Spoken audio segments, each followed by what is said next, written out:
Hi friends, ഇന്ന് ഞാൻ വന്നിട്ടുള്ളത് നല്ല അടിപൊളി ടേസ്റ്റിൽ തയ്യാറാക്കി എടുത്തിട്ടുള്ളൊരു ബീട്രൂട്ട് മെഴുക്ക് പുരട്ടിയുടെ റെസിപ്പി ആയിട്ടാണ്. അപ്പോൾ ഈ ഒരു മെഴുക്ക് പുരട്ടി നമുക്ക് ചോറിൻ്റെ കൂടെയും അതുപോലെ ചപ്പാത്തിയുടെ കൂടെയെല്ലാം കഴിക്കാൻ അടിപൊളി ടേസ്റ്റ് ആയിട്ട്. അപ്പോൾ നമുക്ക് വേഗം തന്നെ വീഡിയോയിലേക്ക് പോകാം.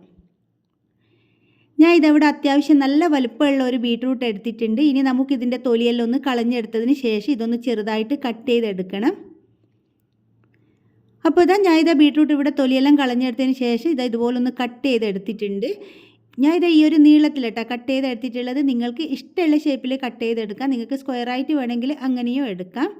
ഇനി നമുക്കിതാ മെഴുക്ക് പുരട്ടി തയ്യാറാക്കാം. അതിനുവേണ്ടി ഇതവിടെ ഒരു പാത്രം സ്റ്റൗവിലേക്ക് വെച്ച് കൊടുത്തു. പാത്രം നന്നായിട്ട് ചൂടായി വരുന്ന സമയത്ത് നമുക്കിതിലേക്ക് വെളിച്ചെണ്ണ ഒഴിച്ചു കൊടുക്കാം. ഞാൻ ഇവിടെ 1 ടേബിൾ സ്പൂൺ വെളിച്ചെണ്ണ ഒഴിച്ചു കൊടുത്തിട്ടുണ്ട്. ഇനി നമുക്കിതിലേക്ക് ചേർത്ത് കൊടുക്കേണ്ടത് വെളുത്തുള്ളിയാണ്. അപ്പോൾ ഞാൻ ഇവിടെ ഒരു 8 വെളുത്തുള്ളി തൊലി കളഞ്ഞെടുത്തതിന് ശേഷം ഒന്ന് ചതച്ചിട്ട് ഇതിലേക്ക് ചേർത്ത് കൊടുത്തിട്ടുണ്ട്. പിന്നെ നമുക്ക് എരിവിന് ആവശ്യത്തിനുള്ള പച്ചമുളക് ചേർത്ത് കൊടുക്കാം. ഞാൻ ഇവിടെ 2 പച്ചമുളകാണ് ഇട്ട് കൊടുത്തിട്ടുള്ളത്. പച്ചമുളകൊക്കെ എടുക്കുന്ന സമയത്ത് നമ്മുടെ എരിവിനനുസരിച്ചിട്ട് നമുക്ക് എടുക്കാവുന്നതാണ്. എന്നിട്ട് ഇതൊരു മിനിറ്റ് നേരം ലോ ഫ്ലെയിമിലിട്ടിട്ട് നന്നായിട്ട് നമുക്കൊന്ന് വഴറ്റി കൊടുക്കാം. അങ്ങനെ 1 മിനിറ്റ് ഇത് വഴറ്റി കൊടുത്തതിന് ശേഷം ഇതിലേക്ക് ഞാൻ ചേർത്ത് കൊടുക്കുന്നത് ചെറിയ ഉള്ളിയാണ്. ഞാൻ ഇവിടെ ഒരു 10 ചെറിയ ഉള്ളി ചെറുതായിട്ട് കട്ട് ചെയ്തിട്ട് ചേർത്ത് കൊടുക്കുന്നുണ്ട്. അങ്ങനെ ചെറിയ ഉള്ളിയും കൂടി 1 മിനിറ്റ് ലോ ഫ്ലെയിമിലിട്ട് നമുക്കൊന്ന് വഴറ്റി കൊടുക്കാം. അപ്പോൾ നിങ്ങൾക്ക് സവാള വേണമെന്നുണ്ടെങ്കിൽ എടുക്കാം കേട്ടോ. ചെറിയ ഉള്ളിയുടെ ആ ഒരു ടേസ്റ്റ് ഇഷ്ടമല്ല, സവാള മതിയെന്നുണ്ടെങ്കിൽ എടുക്കാം. പക്ഷേ ചെറിയ ഉള്ളി ചേർത്ത് കൊടുക്കുന്ന സമയത്താണ് നമ്മുടെ മെഴുക്ക് പുരട്ടി നല്ലൊരു അടിപൊളി ടേസ്റ്റും അതുപോലെ തന്നെ നല്ലൊരു സ്മെല്ലെല്ലാം ചെറിയ ഉള്ളി ചേർത്ത് കൊടുക്കുമ്പോഴാണ്. അങ്ങനെ ഇതിവിടെ ഞാൻ 2 മിനിറ്റ് നല്ലതുപോലെ ലോ ഫ്ലെയിമിൽ വഴറ്റി കൊടുത്തിട്ടുണ്ട്. ഇനി നമുക്കിതിലേക്ക് കുറച്ച് കറിവേപ്പ് കൂടി ഇട്ട് കൊടുക്കാം. എന്നിട്ട് വീണ്ടും ഇതൊന്ന് ചെറുതായിട്ടൊന്ന് വഴറ്റി കൊടുക്കാം.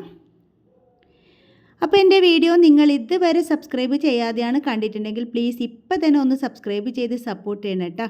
ഇനി നമുക്കിതിലേക്ക് പൊടികൾ ചേർത്ത് കൊടുക്കാം. ഞാൻ ഇവിടെ 1.5 ടീസ്പൂൺ കാശ്മീരി മുളക് പൊടിയും 1/2 ടീസ്പൂൺ മഞ്ഞൾപ്പൊടിയും 1/4 ടീസ്പൂൺ കുരുമുളക് പൊടിയാണ് ചേർത്ത് കൊടുക്കുന്നത്. അപ്പോൾ പൊടികളുടെ എല്ലാം പച്ചമണം മാറി വരുന്നത് വരെ നമുക്ക് നല്ലതുപോലെ ഇതൊന്ന് വഴറ്റി കൊടുക്കാം. അപ്പോൾ പൊടികളെല്ലാം ലോ ഫ്ലെയിമിലിട്ടിട്ട് വഴറ്റിയെടുത്താൽ മതി, അതല്ലെങ്കിൽ പെട്ടെന്ന് തന്നെ കരിഞ്ഞു പോകട്ടോ. അങ്ങനെ ഇത് ലോ ഫ്ലെയിമിലിട്ട് ഞാൻ നന്നായിട്ട് തന്നെ വഴറ്റി കൊടുക്കുന്നുണ്ട്. അപ്പോൾ എൻ്റെ വീഡിയോ നിങ്ങൾക്ക് കണ്ടുകൊണ്ടിരിക്കുന്ന സമയത്ത് ഇഷ്ടമാവുകയെന്നുണ്ടെങ്കിൽ ഇപ്പം തന്നെ ഒന്ന് ലൈക്ക് ചെയ്യാൻ മറക്കരുത്. അങ്ങനെ നമ്മുടെ പൊടികളുടെ പച്ചമണൽ ഇവിടെ നന്നായിട്ട് മാറി വന്നിട്ടുണ്ട്. ഇനി നമുക്കിതിലേക്ക് നമ്മൾ കട്ട് ചെയ്തെടുത്ത് വെച്ച് നമ്മുടെ ബീട്രൂട്ടില്ലേ അതും കൂടി ഇതിലേക്ക് ചേർത്ത് കൊടുക്കുക. ഒപ്പം തന്നെ ഇതിലേക്ക് നമുക്ക് ഇതുവരെ ഞാൻ ഉപ്പ് ചേർത്ത് കൊടുത്തിട്ടില്ല. അങ്ങനെ ഉപ്പ് കൂടി ചേർത്ത് കൊടുത്തിട്ട് നല്ലതുപോലെ ലോ ഫ്ലെയിമിലിട്ട് 2 മിനിറ്റ് നന്നായിട്ട് നമുക്കിത് മിക്സ് ചെയ്തെടുക്കാം.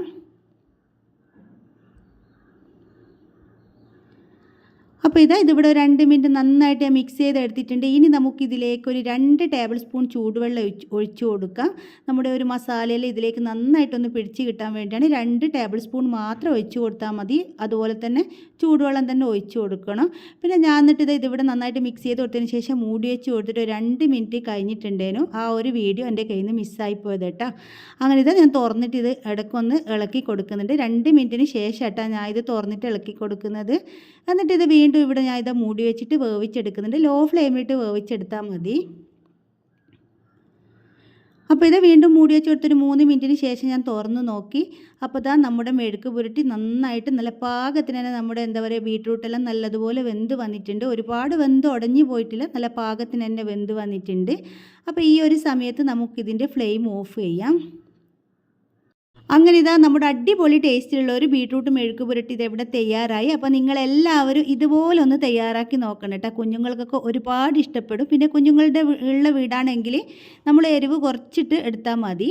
അപ്പോൾ എൻ്റെ വീഡിയോ നിങ്ങൾക്ക് എല്ലാവർക്കും ഇഷ്ടമായിട്ടുണ്ടാവുമെന്ന് വിചാരിക്കുന്നു. ഇഷ്ടപ്പെട്ടിട്ടുണ്ടെങ്കിൽ ലൈക്ക് ചെയ്യാനും ഷെയർ ചെയ്യാനും സബ്സ്ക്രൈബ് ചെയ്യാനും ഒന്നും മറക്കരുത്.